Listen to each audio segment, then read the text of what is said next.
Buenos Cyprus, good morning. Today, me and Lois will go for a walk. Maybe we can do jogging as well. Rainy day. Rainy day. There's a little bit of rain, but it's okay. We have a work to do. So, yeah.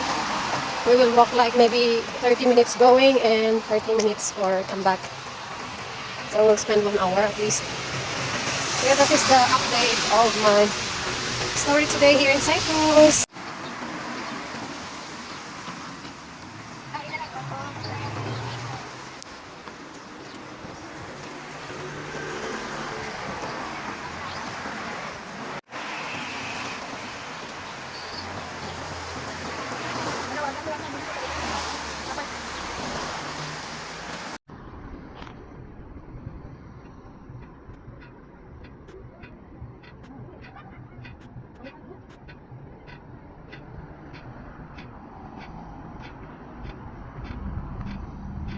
Ito ka na di.